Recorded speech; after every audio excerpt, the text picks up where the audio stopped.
So I'm here to talk about a paper and a project that I did with a couple of colleagues, which looks at this issue of addressing greenhouse gas emissions from international shipping.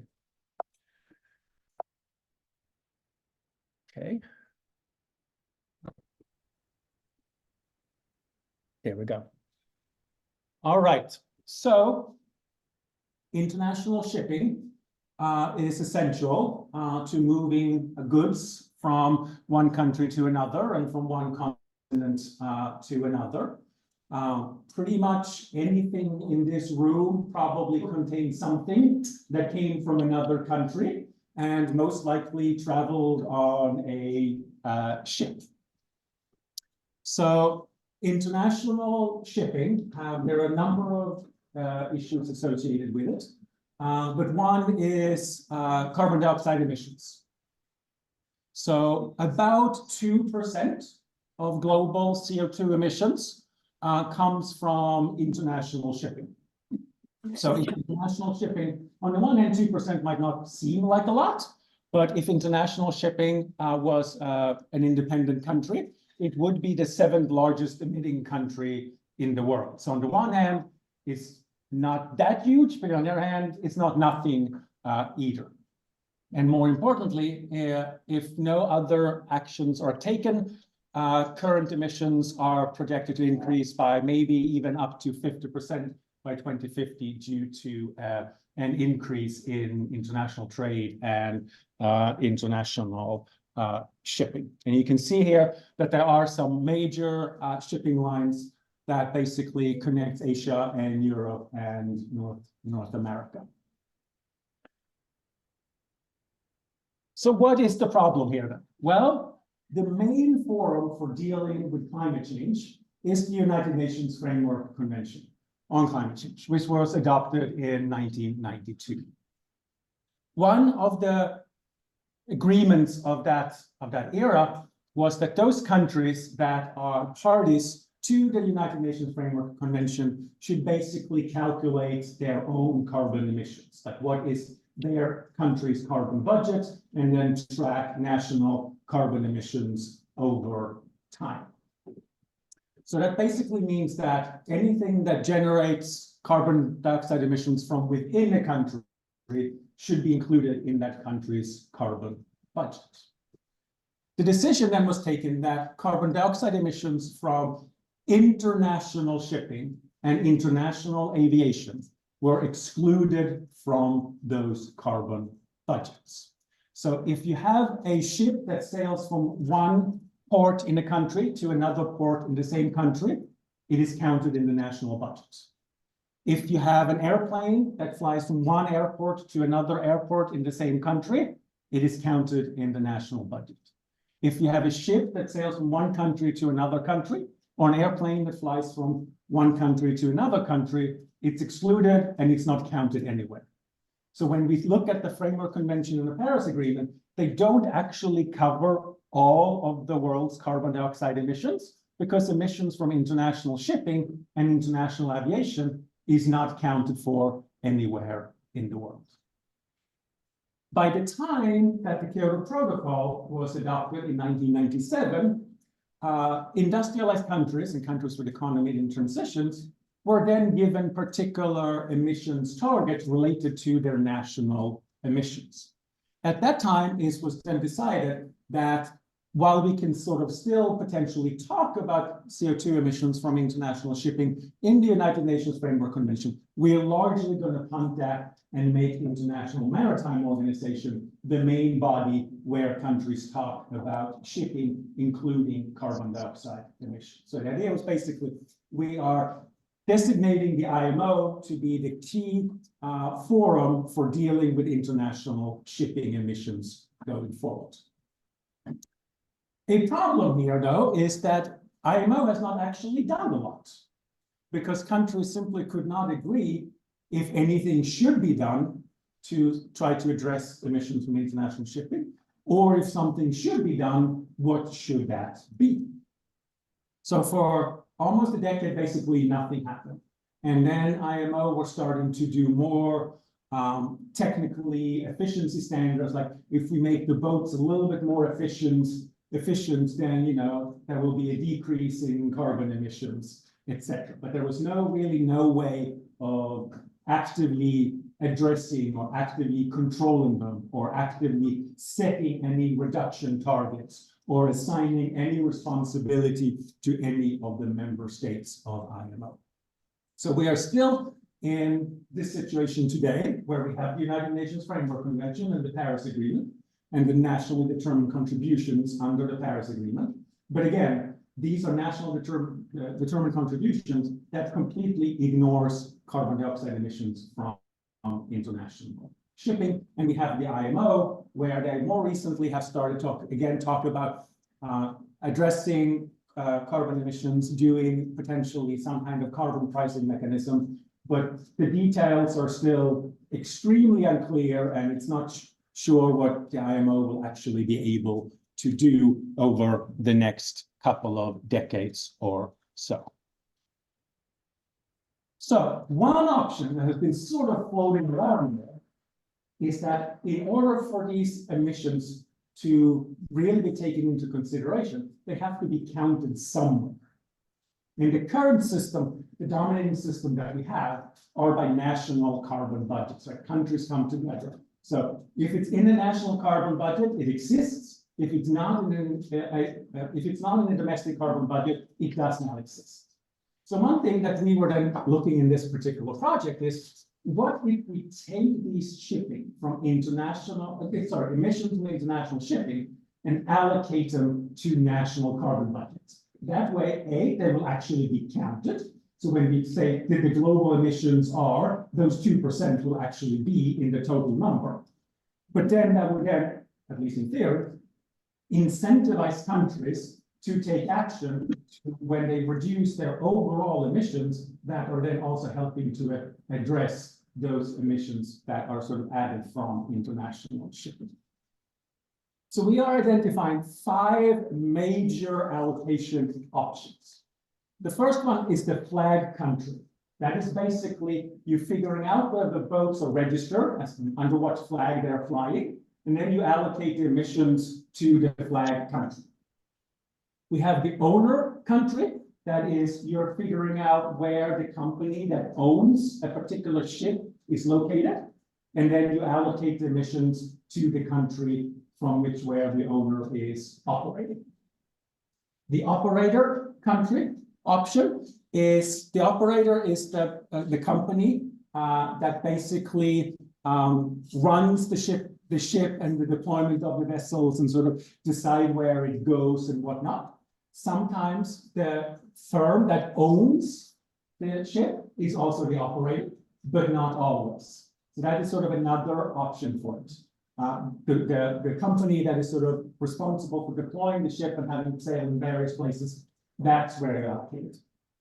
The manager country is where the management company that runs the ship is located. They're sort of responsible for the daily running of the ship.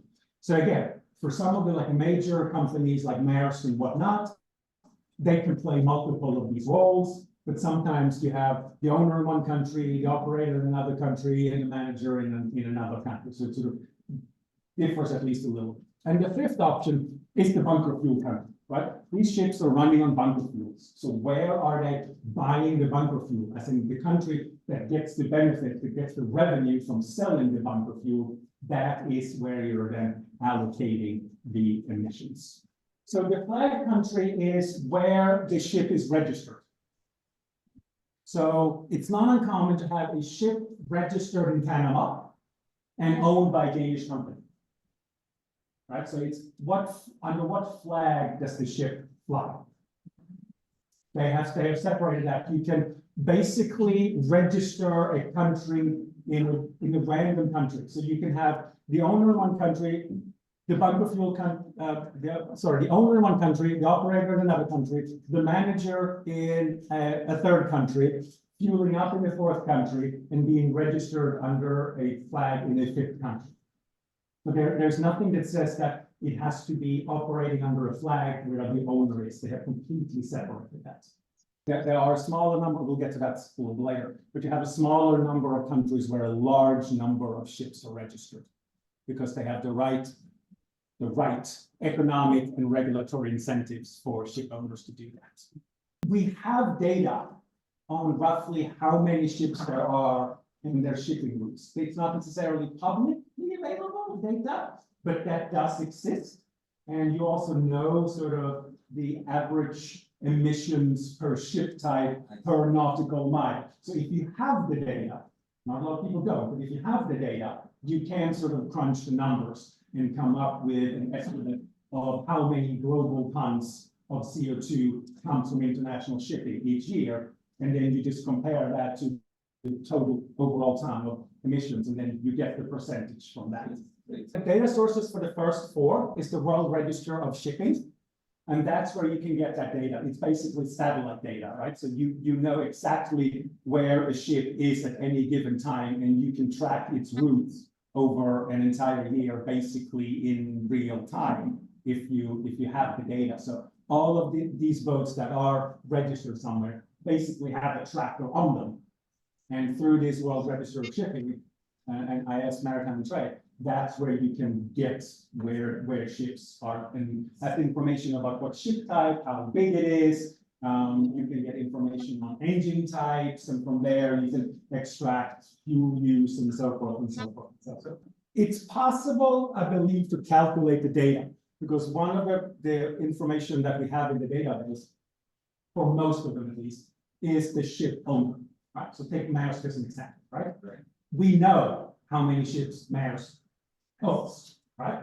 And we can then, through these trackers, calculate what's the size of them, what's the engine, how much fuel do they use, how many miles do they travel in any given year. So what is the total amount of CO2 emissions from all of the ships in international shipping that is owned by Maersk? That would be something that you could calculate, yes. So when we then had information and we ran it, we saw that under each of these 5 options, the top 10 countries would get the bulk of emissions for all of them. That means that if we're, for each one of these that we're talking about, there is a fairly heavy concentration. That of those 190 plus countries that were part of it, that where it could have gone, for all of these options, the top 10 countries get the vast majority of emissions under all 3 of the options. And if you instead do top 20, then you are getting to about 90% of emissions, irrespectively which of these options that we're talking about. So it's not that one is very concentrated and others is highly diffused. For all of them, the vast majority of emissions that were to be allocated would go to a smaller number of countries. It would be fairly heavily concentrated in top 10 or top 20. Yes, like the top 10 countries where ships fill up on their bunker fuels, or the top 10 countries where the ships are flagged, where they register, or the top 10 countries where the owner companies are located. Right? So it's sort of a concentrated sector in that way. Now, one thing that sort of is always on the mind when we talk about carbon and allocation and addressing and controlling is industrial versus developing countries. So one way to look at this is to talk about OECD versus non-OECD countries.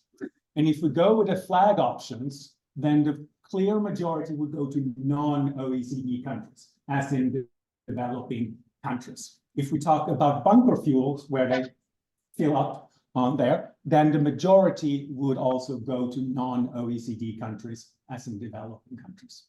But if we're then talking about the ship owner, the ship operator, or the ship manager, they are predominantly located, headquartered in OECD countries, as in industrialized countries. So that's sort of one way to look at that. But then to get to the question, what does this then mean, though, if we're looking at the top 10 country across the 5? Is it always the same top 10 country, or does it vary across the 5 options. And it very much does, right? So if we're doing the top 20 for all of these 5 options, then there is a total of 35 countries. And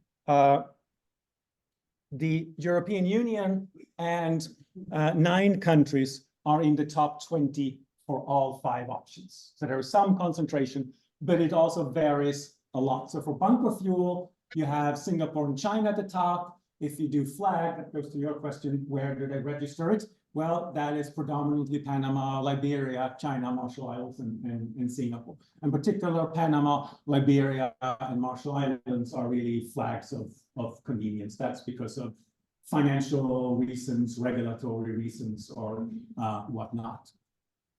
If we're talking about owners, then a lot of the emissions would go to Japan, Greece, and Germany as the top 3, followed by China and the United States. Operator, we have a similar there that shows that there's not a lot of difference between the owner and the operator, which means that for a lot of these companies, the owner and operator is in fact the same company, but not always. And if we then do the manager, there's a slightly bigger difference. But for owner, operator, manager, you see that there are a couple of countries that really stand out as big in the shipping industry, with Japan, Greece, Germany, China, and the United States. And I'm not 100% sure exactly how well this is going to show. So the question is then, that's the countries where they're going to go, right? But some countries have a very large national carbon budget, and some has a very small national carbon budget, right? So the countries that would get the most of the emissions are not necessarily the ones that are seeing the largest increase to their carbon budget, right? So for both the United States and China, on each of these 5 countries, they wouldn't get an increase of more than 1%. So for the United States and China, even if you allocate them like 1% of their carbon budget is very small, right? So they don't have a lot of skin in the game here, right? But if you do bunker fuels, Malta's carbon budget would increase by 281%. Then suddenly, if you're Malta, you might be a little bit worried here and say, well, we are definitely not going to do it when it comes to bunker fuel, right? Because that makes absolutely no sense whatsoever, right? And Singapore and Panama and the Netherlands and UAE, like that's where ships stop, and that's where they fill up, and that's where you're going to see a lot of percentage increase to their carbon budgets. Flag, well, if you're Marshall Island, you're really screwed, right? Your carbon budget is now going to increase by over 51,000%, right? Because you have a very, very small national carbon budget because, well, you're the Marshall Islands, and you have lots of ships registered there, right? So like Liberia is like an 8,000%, Tuvalu is like almost 2,450% increase. So if you do it on the flag countries, you're going to see significant addition to individual countries' carbon budgets if that is what you're picking. Owner, like basically for any of these options, it's bad news if you're the Marshall Islands.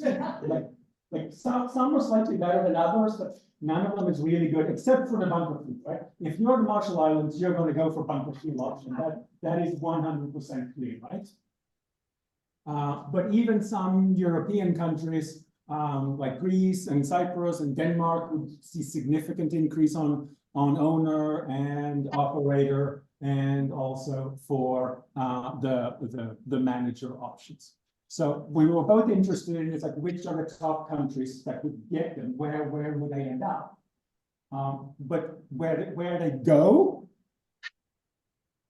and where you see dramatic increases to carbon budgets are not the same. Basically take what is the total amount of carbon dioxide in metric ton from a particular country, a particular year, right? Then you calculate what is the metric tons that would be added if the emissions from shipping were added to that country, right? So if a country had a carbon budget of 100 and shipping is 10, then you add 10 to the 100, and there is a 10% increase. right? If you have a country with a carbon budget of 1, and then you add 10 to that, voila, the percentage increase is much, much, much greater. So, because all of these, like, the idea of these national allocations is, right, but there are economic benefits for all of these countries, right? If you buy bunker fuel in a country, that's money into that country, right? If a boat is flagged in your country, there is a small but not insignificant fee. You have to pay to have it flagged there. So companies pay the Marshall Islands for it to fly under Marshall Island flag. So money goes to the flag country, right? And the ship owner makes money, the ship operator makes money, the ship manager makes money, right? These are all entities that in various ways make money from international shipping, but in different ways. And that's the sort of rationale for them taking these emissions that are not counted anywhere and put them somewhere as opposed to a random country. Right? So with this then in mind, both where most of the emissions go and the percentage increases that we are talking about here.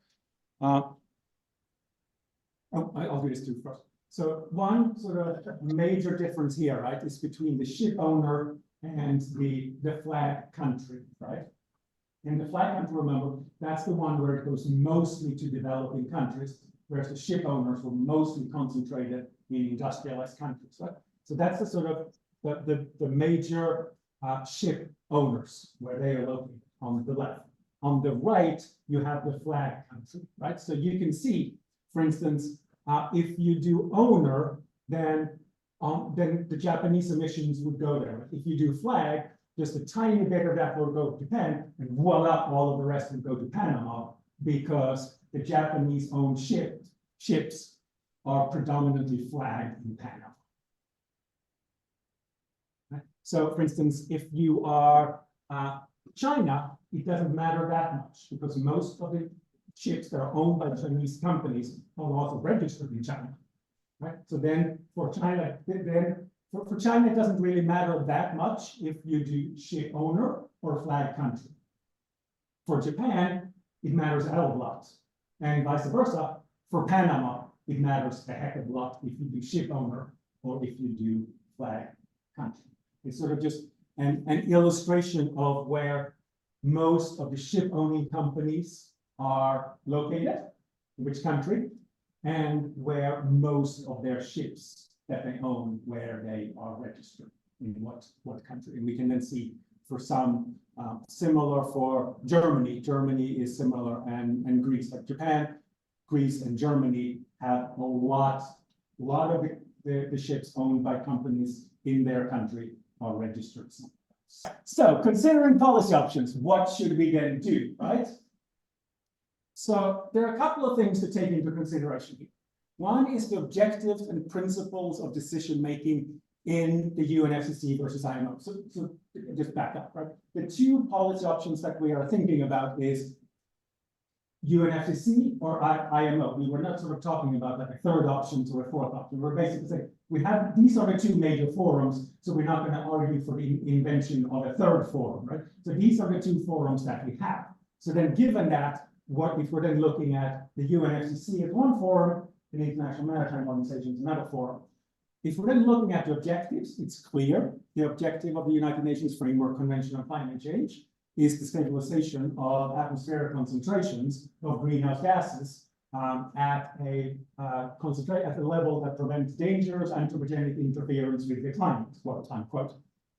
Actually, it has a clear focus on climate change and climate change mitigation, and to some degree climate change adaptation. The UNFCCC is a climate change board. The objective of the IMO is predominantly about maritime safety. It's to facilitate international maritime trade. And then as part of that, they have safety rules, they set technology standards, and they do in fact have some agreements on ships from pollution. So it's not that they don't deal with pollution from ships, but that's not their primary objective, right? In the IMO, that is sort of a tag-on, right? So that means that if you have an annual meeting of the Framework Convention, then you have people who are there who talk about climate change. If you have an annual meeting of the IMO, you have people there who talks about facilitating international trade and a little bit about pollution. And then principles of decision-making. The IMO is very, very clear. One of the core principle of IMO is that every single member should be treated in the same way, which on one end is good. It's basically a principle of non-discrimination. Okay? But what we have both under the Framework Convention and the Paris Agreement, this idea of common but differentiated standards. As in, you can give some countries a slightly bigger responsibility than other countries. As in, you can treat countries differently. You can ask them to do different things under the Framework Convention and the Paris Agreement, but you can't ask them to do different things under IMO because it's a principle of non-discrimination. Every country should be treated the same. Then it's also related to effectiveness, right? Because the goal here is, first of all, to sort of count the emissions to make sure that they are accounted for. But the idea is then also, drive down emissions. So the question is then, which of these options, if they were to allocate, like where do we see the biggest option of actually having the capacity to act and drive larger technological change, but other types of change, maybe switching to alternative fuels and other ways that we can get away from emitting CO2 from international shipping.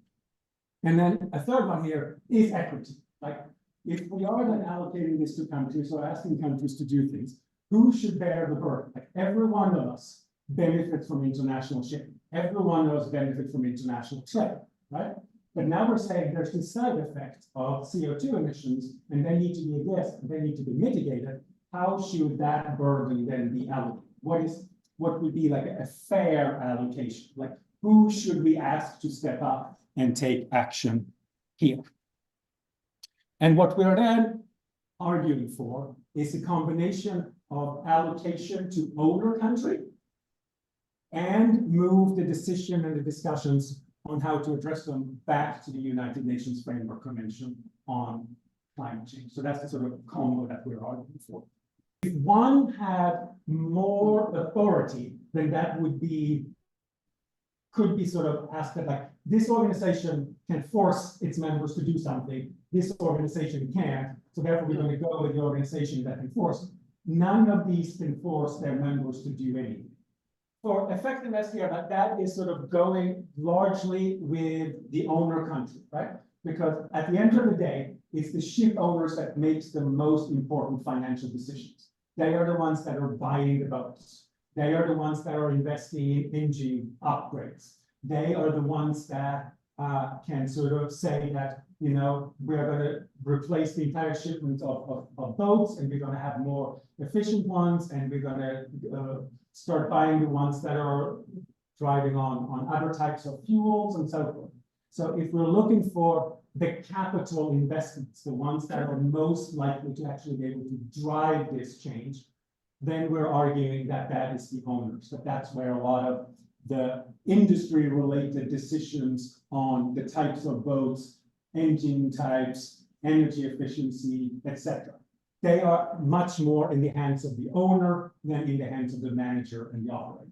The manager and operator is more the day-to-day decisions, but the more long-term capital investments, that is the owner, right? They are the ones that are controlling the purchasing decision, the technology upgrade. That's where the capital investment is. Also, if you're going with the owner country option, that burdens mostly OECD countries. Then that puts the burden mostly on industrialized countries. Right?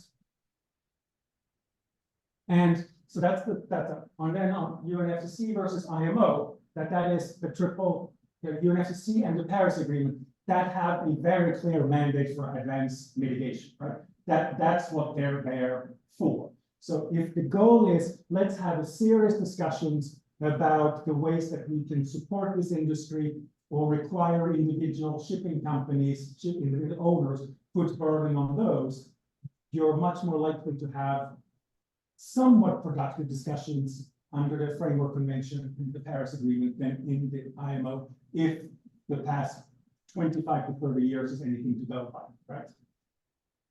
And then with the Paris agreements, with the NDCs, Yes, on the one hand, it means that countries can do whatever the heck they want.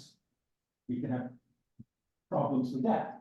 But on the other hand, that allows for greater differentiations in national measures. You're basically saying, hey, country, you now have these additional emissions, but you're figuring out a way, right? So these are now part in your national reduction targets. And you've said that your national emissions should go down by 20% over the next 10 years. Okay, now we have just given you a little bit more emissions on top of that, but you are now free to figure out what you want to do. Invest in nuclear, go ahead. Renewable energy, go ahead. Carbon taxes, go ahead. Emissions trading scheme, go ahead. And do whatever you want to do in a national context to help drive down your emissions when your total emissions then have increased because we have added them from shipping there. And also, the United Nations Framework Convention has a larger membership. There are more countries that are parties to the Framework Convention than there are countries that are party to the IMO. So if you're concerned about free riding, like if you're allocating these to countries, but then if there's a country that is not a member, then why wouldn't owners suddenly all register in a company that is not a party, right? Virtually all of the world's countries are parties to the Framework Convention, while there are a couple, none of the big ones, so it's not the biggest problem, but you definitely, at least in theory, have a slightly larger free riding problem if you go with the IMO than you go with the Framework Convention, because you have a slightly smaller number of members of the IMO. So that's sort of, that is basically where we're ending up, that if you go to the owners, that's where you get efficiency.